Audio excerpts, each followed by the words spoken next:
good picture, huh? There's a great deal of contrast in it, and currently... 1969 was an out-of-this-world year. Neil Armstrong walked on the moon. It's one small step for man, one giant leap for mankind. Protesters battled against the Vietnam War. More than 500,000 people flocked to Woodstock. James Earl Ray pleaded guilty to assassinating Reverend Dr. Martin Luther King Jr. And hundreds of people marched through the streets of Charleston in support of 12 African-American hospital workers who were fired from the hospital we now know as MUSC. Hello, I'm Carolyn Murray, and welcome to Morris Street Baptist Church in Charleston, South Carolina. 50 years ago, this historic church was a planning, meeting, and feeding place during the Charleston hospital workers' strike. Hundreds of people crowded into this sanctuary and basement of this church in support of 12 African-American workers, 11 women, and 1 man who were fired from what was then the Medical College Hospital for South Carolina. I asked the strike veterans about this sit-in that turned into an opportunity to stand up for the rights of workers across South Carolina. We never walked off the job. We were fired for no reason. You were fired because you left your patient. Is that the reason you were given for being? That's the reason they said it, but we didn't. Right. So this particular day, Mary came and asked us, said, we're having a meeting today at lunchtime. Do you want to go to them? I said, yes, I do. So at 12 o'clock, our lunchtime, our patient's always covered by someone else. You never go to lunch without your patient being covered. So we went to Dr. McCoy's office. He weren't there. And Ms. Bernie said she wanted to see us one by one. I said, no, you have to see us together. She said, because y'all left y'all patient unattended, y'all are fired. He said, but we did not leave our patient unattended. The patient was covered. Then they fired us that day.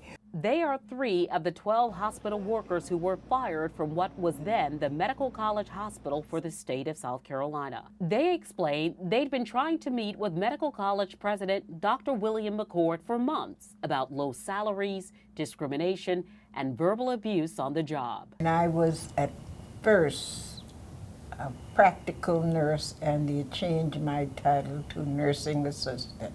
What was your reaction to that change? And what did that change in title or responsibility mean? Mean that I wouldn't be getting what the pay, but my duties were the same as far as nursing. So your duties were the same but less pay? Less pay. What was your salary? $1.33. The same. $1.33. I think it was $1.33, but it started out, because I told you I started in housekeeping, it was 90-something cents an hour. For 113 days beginning March 20th, 1969, more than 400 Charleston hospital workers walked off their jobs and into the streets of Charleston. What were the early plans for this strike? They told us, you know, we're not supposed to fight back, and that we would sing the songs and the chants and things of that nature. It was just a hard time. I was told that when we was on the strike, not to agitate the National Guards, to walk humble and to be obedient. I went to jail. What was that like, going to jail? Well, Chief Conroy, we was on Barry Street, and he said, start with her. So I was the first one on the paddy wagon. And at that time, I went on to the paddy wagon, they put us on. Conroy told him not to hit us. Do not touch them. He said, lock them up, but you can't hit them.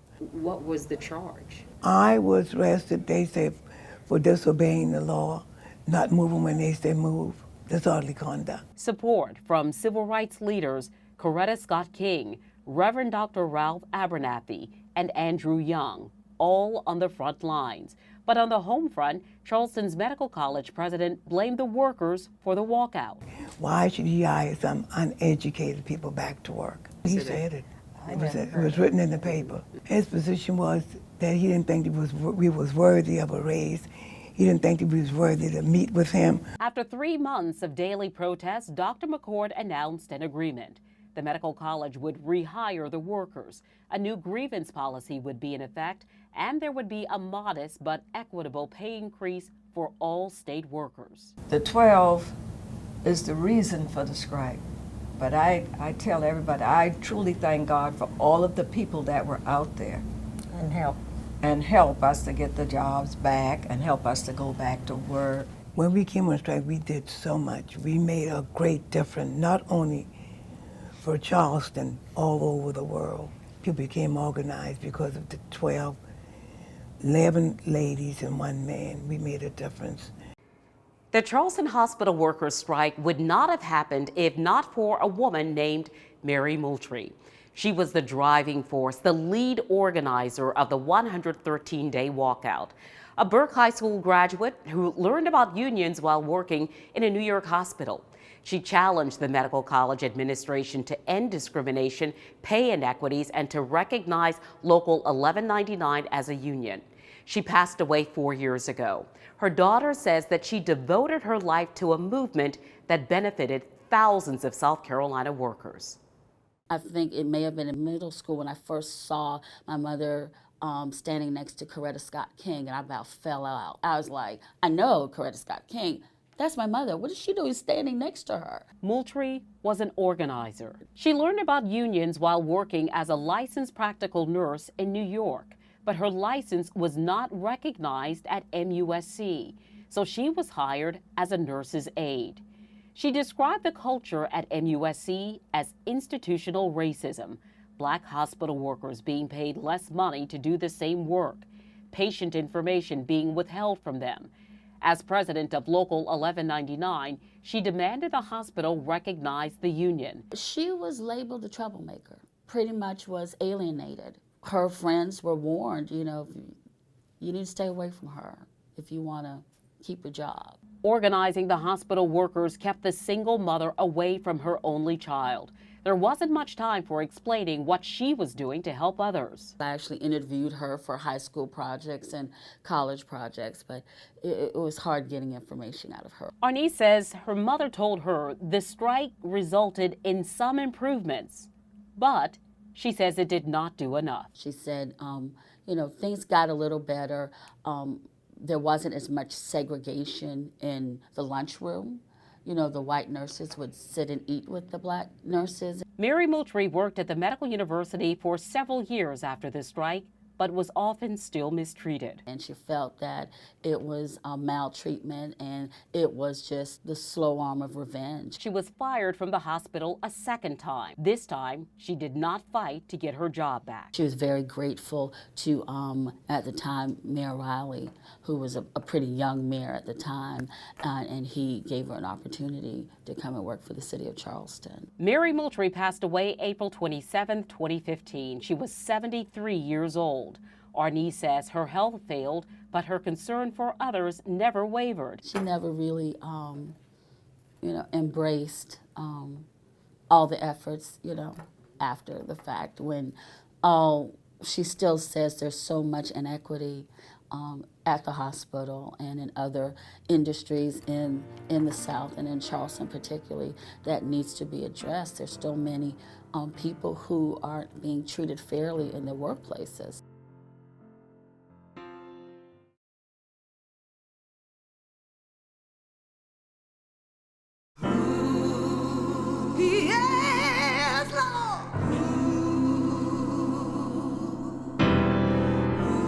There were mass demonstrations and arrests in the streets of Charleston.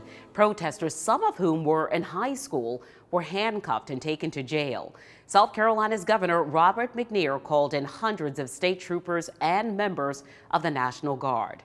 A state of emergency was declared in the city of Charleston. William Bill Saunders, a factory worker and activist, says he and many others were prepared to die for the success of the hospital workers' strike. The harsh reality of war took a young William Bill Saunders from Johns Island. I got wounded when I was 16.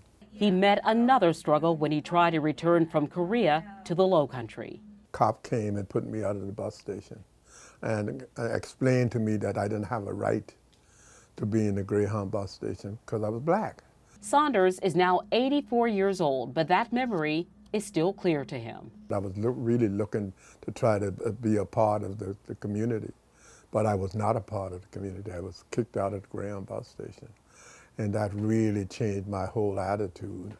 That I didn't die in Korea, but living didn't make that much damn difference because I had no rights. The Korean War veteran was swept up quickly into the civil rights movement of the 50s and 60s by Septima Clark and Esau Jenkins. Esau Jenkins was the person that started most of the stuff that we're doing.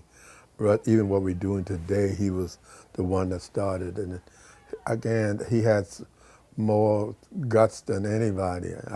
I followed behind him in a lot of stuff. But it was one person who really explained the plight of Charleston hospital workers to him. Mary Moultrie was the leader in that. She had so much guts. Saunders says workers were being abused economically and mentally. There was no place to eat. Black got their lunch and had to go outside. He stepped up to the front lines. Talk about actually walking through the streets of Charleston. I mean, the strike lasted more than 100 days. Were you out there every day? There was a lot of people out there, and we made sure that some of us was out there, and they arrested a lot of people.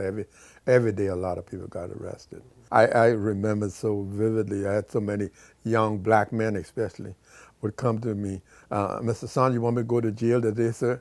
Because they'd be lining up to volunteering to go to jail. Mr. Saunders, what streets would the protesters walk down? Well, you know, King Street, they're going downtown King Street, but the Rutledge Avenue, Ashley Avenue, all of those stuff, because the medical college is on Rutledge Avenue. Sure. Yeah, so all of those streets, and folk would come from back to Green, that the city and county police officers did to people. It was unbelievable. They would be waiting on the highway for me that I go into John's Island. They would be waiting to stop me going home at night. And sometimes they would arrest me, sometimes just let me go. And none of us that was a part of that was planning to live. And I want you to make sure you understand that you couldn't do that if you were trying to live, because you would have to worry about dying. The city of Charleston was closed down for 100 days. So none of the business in Charleston was making any money for 100 days. And that was our idea, that they start going out of business. And that's how come some of the folk from Washington came to tell the white leaders in Charleston that if they don't do something to try to solve this hospital strike, it was going to destroy the whole economic system in the South. Another result of the hospital workers' strike was the ultimate election of African Americans to the state legislature, to city government as well. That was the reason for black getting elected. And that when we started running, city council members started running. And when we ran for county council and all the school board and everything that was happening. And all of it was happening at that same point. Saunders says most of the people who were protesting during the Charleston hospital workers' strike were black, but all state workers benefited. When we ended that strike, they all got raises that they would not have had. One of the things that Ms. Moultrie said when we were fighting almost to the end of it, and somebody asked one of them, what have you gained from the strike, because it was over with, and she said, we gained the right to be respected. Everyone was assigned a job in the hospital workers' strike. There were no cell phones, no internet. The work was grassroots. A minister explains that his interview with a young minister named Martin Luther King Jr. sealed his commitment to a life of service and eventually the front lines of the hospital workers' strike. And I think one of the things that made me get involved in the movement when I had the opportunity was seeing my grandmother unable to go into a restaurant and eat. She used to love barbecue. And there was this barbecue place, and she would have to stand outside, and they had a window. She had to order through the window, and I swore if I ever got the chance that I would make life better for her. You said that someone who had another incredible impact, another woman in your life, was Septima P. Clark. Yes. How did you come to meet Septima Clark? In 1965, I was asked to go to the Penn Center. Well, Mrs. Clark was part of the citizenship education program for LCLC, and I got to know her. After a couple of days of conversation, she called Dr. King and said, I have this young man that I think we should have on our staff, and I don't want him to go through the normal process. I want you to do it. Basically, two big questions for me. Are you willing to accept nonviolence? And I said, I think so. Are you willing to die? I said, absolutely. So Dr. King asked you those questions. Mm-hmm. How did you feel at that time, and did you realize, being very young, did you have any idea the magnitude of what would unfold in your life? Here I am, this country boy from Alabama, meeting this person. And it was just extraordinary. I would say my life changed at that moment. Eventually your work would bring you to South Carolina, Right. Specifically to Charleston. The year 1969, 69. The hospital workers strike. One of my specific tasks was to work with young people. One of the things besides blocking traffic on King Street, I had a team of young people, and we would go into apartment stores, and we had cowbells and basketball. And we would just ring the cowbells in the stores, and the ladies, they didn't know what was going on. So you were disrupting Yes, and making people uncomfortable so Exactly. that they would be less likely to shop right, exactly. That in was a nonviolent way. in a nonviolent way. The whole thing was to keep people from shopping and keep people from coming to Charleston for convention. Do you believe that the action of being a disruptor to affect Charleston economically, that it was impactful? That's what made the difference, was the impact on the city of Charleston economically. The business was being heard. In particular, I think the night marches, had a great impact because essentially people couldn't go downtown. Because there was the curfew. There was a curfew. You had state police and the National Guard. We tend to forget those people when we talk about the movement. It's just those of us who was in the street. But I like to give... To recognize them, Yeah. right? Yeah. When we went to jail, who bailed us out if it wasn't the black businessmen or business people? And so those people, played an important role in the movement, just by allowing us to stay in their home, by feeding us. You're never too young and you're never too old to make a difference.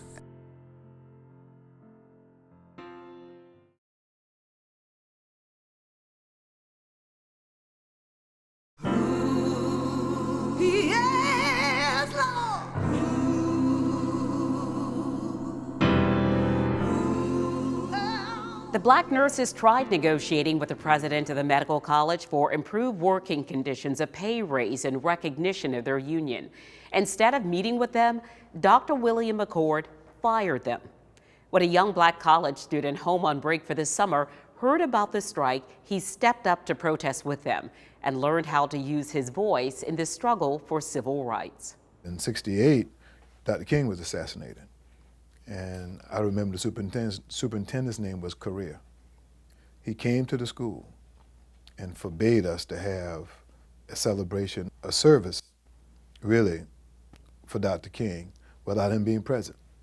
The only school I believe he went to that day after the assassination of Dr. King. And I left Burke still mad about that, because last thing we wanted to see was somebody like him. And we couldn't express ourselves. Our teachers couldn't talk about it. Reverend Nelson B. Rivers III says his environment determined his path. In '68, America was in the apocalypse. The president of the South Carolina chapter of the National Action Network says he witnessed injustice all of his life. February, the 3 students got killed at South Carolina State over the bowling alley. 2 months later, Dr. King is assassinated. 2 months later, Robert Kennedy is assassinated. Weeks later, the Olympics in Mexico City. John stand up and give the Black Power salute. That was the year James Brown got us saying, "Say it loud, I'm black and I'm proud." So in March of 1969, when the Charleston hospital workers went on strike, the Wilberforce University student got in the ranks. That summer was a hot summer, but I was so glad to watch a lot of it from the front row. Went to the rally, got the 1199B hat, put it on my head, got in my cab, and drove it. United Healthcare East Local 1199 was on the ground in Charleston supporting the strikers. Charleston hospital workers wanted to form their own union. The 1199 hat was a symbol of the hospital strike. Rivers wore one of those hats while driving his father's cab. I would pick up the people walking. I drove, I had a cop, I got stopped so many times about that hat. And some of them just harassed me, some warned me. One day I came down on, I think, Radcliffe Street to Cumming, and they had lined up the street with the police, the guard. But I remember the batons, the 3-foot-long batons, hitting their hands with it. Then they stood shoulder to shoulder and blocked the whole street. And I said, in Charleston. I went to the rally at Morris Brown, went to the rally at Morris Street Baptist. My Constitution said that I was born there, that's enough. Except for me, I always got another clause on my stuff. I got a clause, born but you got to do this, born but you got to do this. And at some point, these black women said, no, we're not going to have 2 sets of rules now. 2 sets of rules for 2 sets of people maybe, but we got one rule in America and we're all supposed to be treated the same. That didn't happen. Economic oppression that they went through, the abuse, the disrespect, the indignity, the daily attack on their personhood should have warranted the whole community standing up. In every community, you can say this about your ancestors or those who came before you, they made a way. But in our community, it's more than that. Because a lot of times you don't have to risk your life to succeed. In ours, you do. A lot of times you don't have to give up peace of mind to succeed. Just work hard, pay your dues, but nobody will kill you for it. But no, but in our community, they'll kill you. In our community, you lose families, you lose futures. And that's what these women did, and they stood at a time when the men a lot of times would not stand. And they paid a price for that, and they've never been fully compensated for that.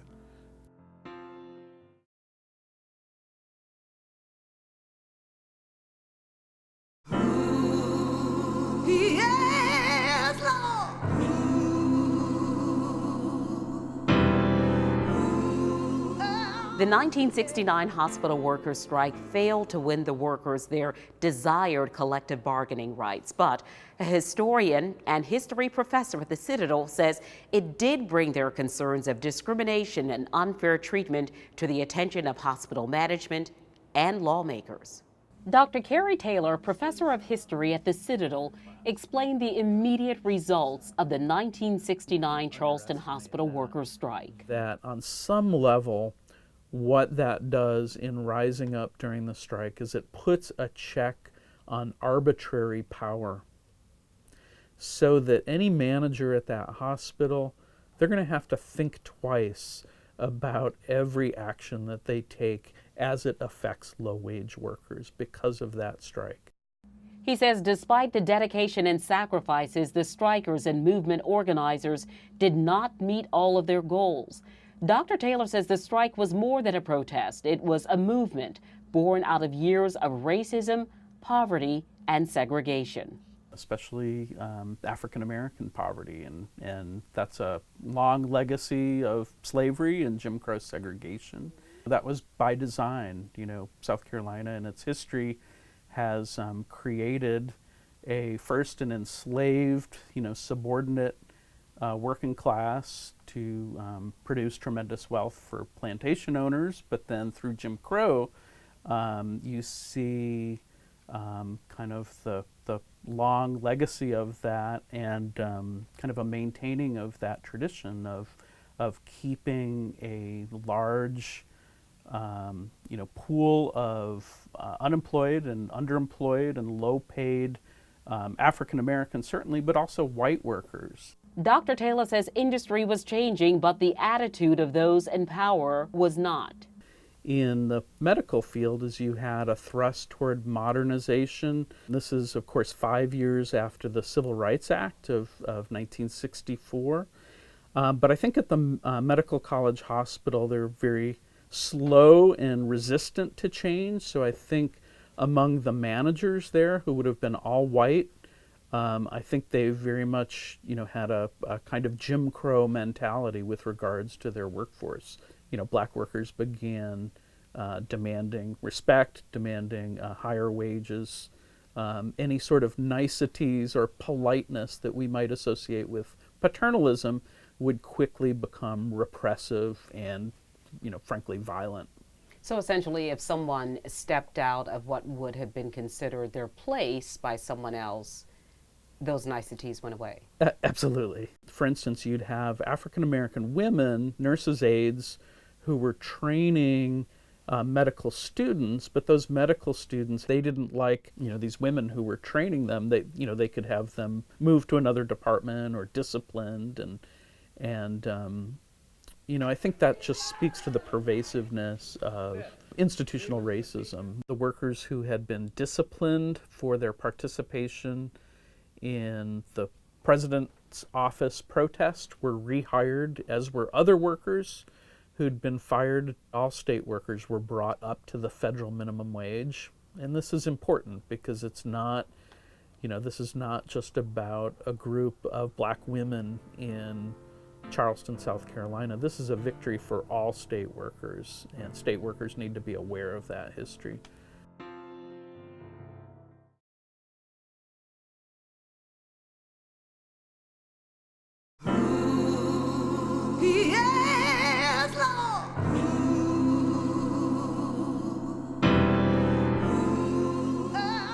Sit-ins and marches were the images of the South in the 1960s.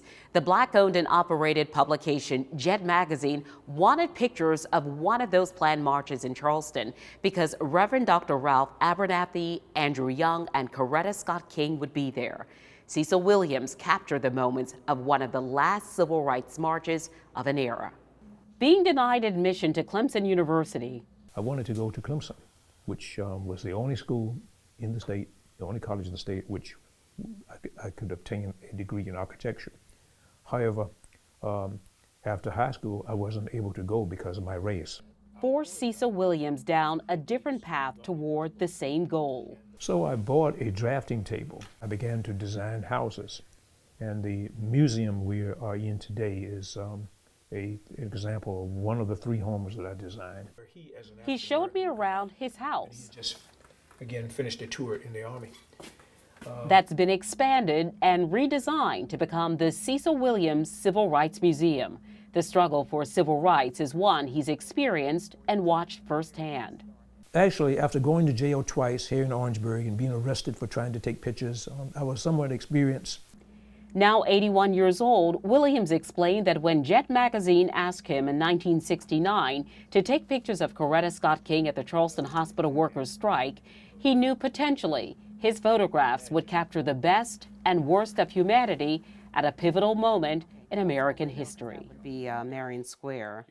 If Mrs. King would step forward after the death of her husband, play the same role he had played, and the Charleston Hospital workers' strike did bring that out. She did become involved. Reverend Dr. Martin Luther King Jr. had been assassinated 13 months earlier, April 4th, 1968, in Memphis, Tennessee. I went to the airport with SLED officers, by the way, the first African-American SLED officers that had been assigned to the case. South Carolina law enforcement officers wanted to make sure that Mrs. King arrived and was safe in Charleston, South Carolina. Talk about some of the images you saw. The Charleston hospital workers' strike was indeed a very intriguing event, one of the most memorable events of my life, and of course my pictures appeared in about 8 pages of Jet magazine.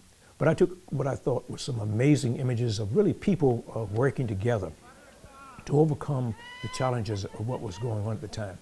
If somebody stepped in front of you or tried to trip you up or spit on you, you were not to really do anything about it, just keep on marching. Before you got in line to put your body up, say, as a symbol of resistance against what was going on, you were taught to be nonviolent. Those are really American heroes. They were risking their jobs, their livelihood, everything was on the up for grabs. South Carolina would not want to yield to the demands of the strikers. I'm very proud of what they did. The people who engaged in the Charleston hospital workers' strike are indeed American heroes. I'm just hoping that in Charleston, that we'll remember these people and the sacrifices they made.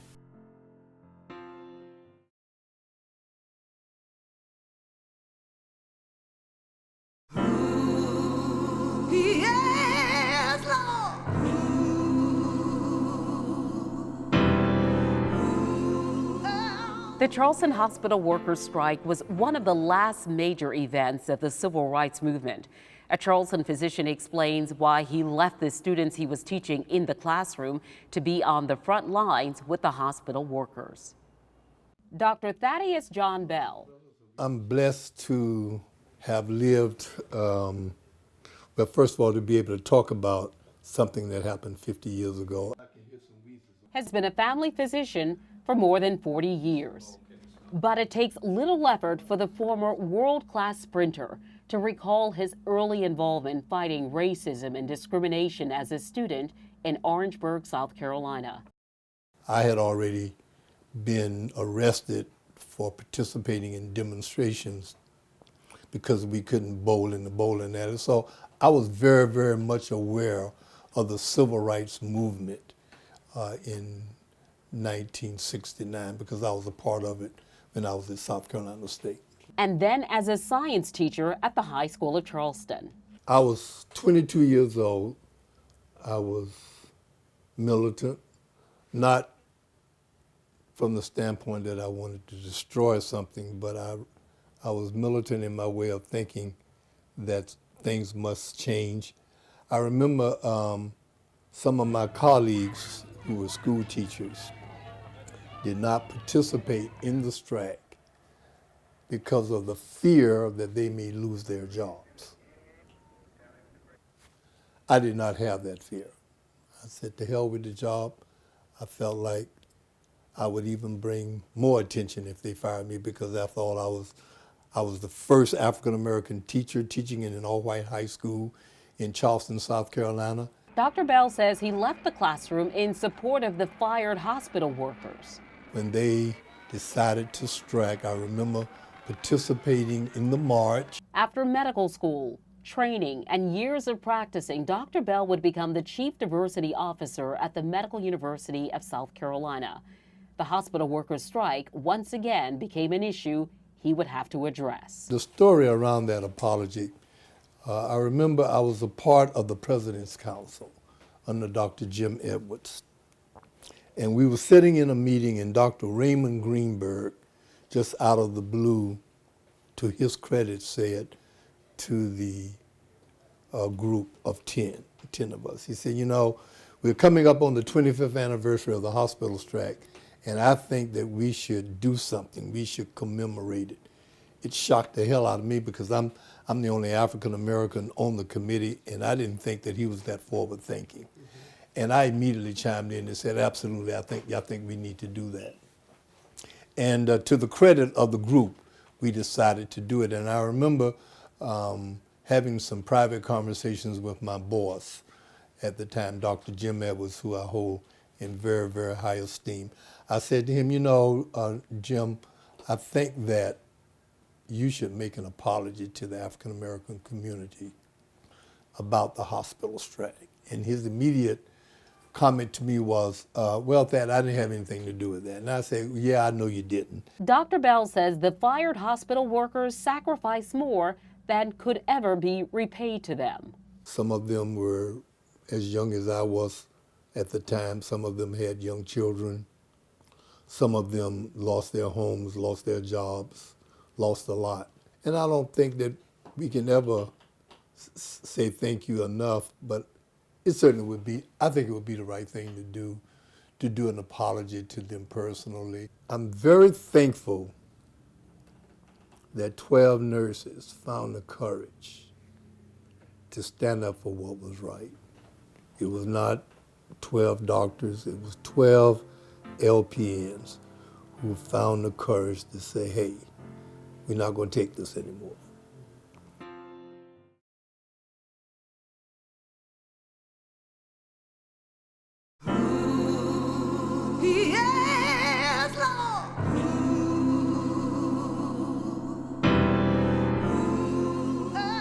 The Charleston Hospital workers were unable to organize a union, but all were rehired and all state workers received a slight pay increase. The current Chief Diversity Officer at the Medical University of South Carolina says the Charleston Hospital workers' strike marked a significant political and social moment in the labor and civil rights movement. I would not be here if it was not for those nurses and those hospital workers who stood up and marched about the experiences they were having here as employees and care team members. And so without a doubt, we are a much different institution because they stood up. And what were some of the working conditions for them in 1969? If you were not liked by a white nurse or a white employee, you could be fired just because they didn't like you without any pretext. So it was very difficult for people to have any kind of semblance of safety, security, and to do the best job possible. How was the hospital able to continue care when there were protesters preventing workers from getting into the hospital? At the time, President McCord of MUSC assured the public that patients were being taken care of and there was no diminished quality of care, that even though these workers were gone from the job. I believe the evidence shows otherwise. When the strike ended, was there an immediate apology to these workers? I've been here 4.5 years, and so my recollection is that there wasn't an immediate apology. But many years later, I can tell you without a fact that the Board of Trustees, the leadership of MUSC, has apologized for the role and the behavior of the organization during the hospital worker strike, the things that led up to it, the discriminatory practices, the treatment. So there's been definitely an apology. There was a later apology before the legislature, and there was a public apology. And we actually have a plaque on our campus outside on Ashley Avenue where we made a public apology for what happened in 1969. There were some influential world leaders who came and participated in the protest. Coretta Scott King, Andrew Young, Ralph Abernathy. Andy Young initially did not want to come to be a part of the strike. There were a lot of leaders from the Southern Christian Leadership Conference who were here, and they were here helping the workers, supporting the workers, helping those families, even though they were out of work. They were all doing their part, but he could not lead protest marches and other organizing efforts because all of his people were here. And so his main interest of coming to Charleston to bring this strike to a resolution was because he was spending a lot of money putting his staff up in hotels. So when he showed up here, he used a couple back channels and got to Stephen Colbert, Dr. Colbert's father. They really showed solidarity with these workers during that time. Talk about some of these significant strides the hospital has made in making sure that diversity is a part of everyday culture at MUSC. So that's a great point. We have a completely different framework of how we think about care. All of our patients matter. They all deserve high quality care. All of our care team members matter, and they are important parts of how we deliver a great experience for our patients. I would say without a doubt, the hospital workers' strike of 1969 had an immediate and long-term impact in changes in the organization, particularly on how we take care of patients and also how we treat our care team members. We appreciate your interest and attention in this special report that recognizes the events surrounding the 1969 Charleston Hospital Workers' Strike. Thanks for joining us. I'm Carolyn Murray.